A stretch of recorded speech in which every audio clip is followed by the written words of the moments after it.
This is a Fox 13 QuickCast. The Tooele County Health Department is pulling the plug on a country music concert that's scheduled for this Saturday.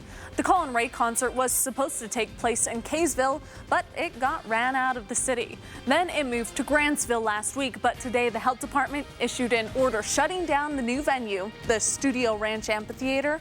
The order says a mass gathering like this is an imminent health hazard. With this type of event and having possibly 10,000 people attend, social distancing would be nearly impossible. Now, organizers say they tried to get permits, but that path was a dead end from the start. They are planning to hold the event anyway in defiance of the order.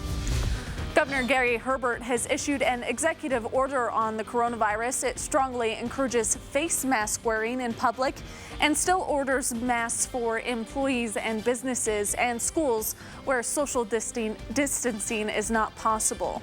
Travel to high-risk COVID-19 areas is still discouraged. And as for Utah public schools, they will have to adhere to several guidelines.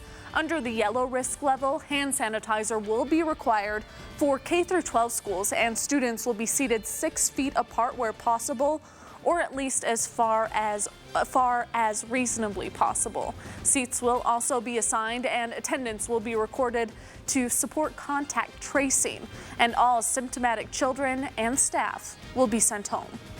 The goal is to make sure that we have a detailed enough guidance so that every school not only has an idea of which direction they'll go depending on which phase they're in, but additionally we want to also allow for some local flexibility because not each school or not each district looks alike. When schools return to the green or new normal risk levels, schools will open with eased back restrictions. They will, however, keep around increased sanitizing of classrooms and other facilities. 4 more people have died of coronavirus since yesterday. They were from Salt Lake, Utah, and Weber counties. The death toll is now 105. 86 more people have tested positive. There have been just over 8,700 cases here in Utah.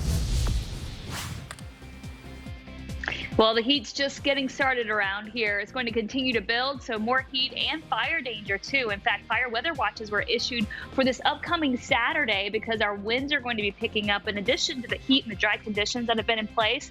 And then, of course, highlighted in pink here down in Washington County, excessive heat warnings in effect until midnight Saturday. And those warnings will include temperatures between 100 and 106 degrees in places like St. George, Hurricane, out towards Zion National Park, included, and Springdale. Tomorrow morning we'll start off in the low 60s, 40s for the Wasatch back. Tiny bit cooler than this morning thanks to the clear skies, but then tomorrow afternoon temperatures warm up, middle to upper 80s for the Wasatch Front, nearing 80 in Park City and Evanston. Down in St. George, we're going for 104. We could hit 104 to 106 in that area. Same thing Friday. By Saturday, temperatures are back into the lower triple digits. Northern Utah, the heat's just getting started. Temperatures will top out in the mid-90s Friday, middle to upper 90s Saturday, Sunday.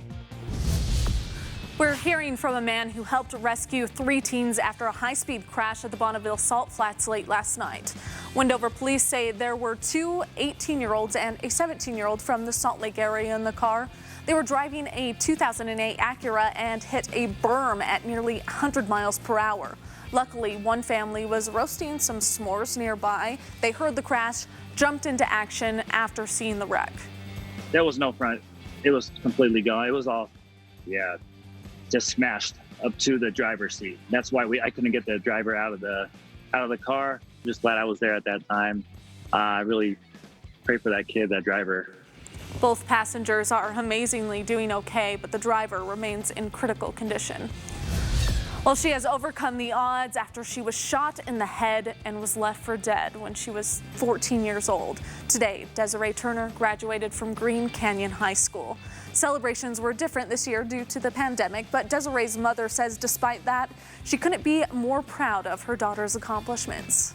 Because she is so tough.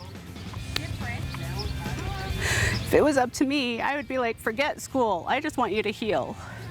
But that girl wanted to be at school and wanted to get it done. And Desiree's mother says despite all of Desiree's challenges, she was able to graduate with a 3.68 GPA and her high school diploma all on time. And tomorrow, Fox 13 is hosting a virtual food drive from 6 a.m. until 6 p.m. Watch Fox 13 News or go to fox13now.com for more information. That's the Quick Cast. Don't go far. Modern Family starts next.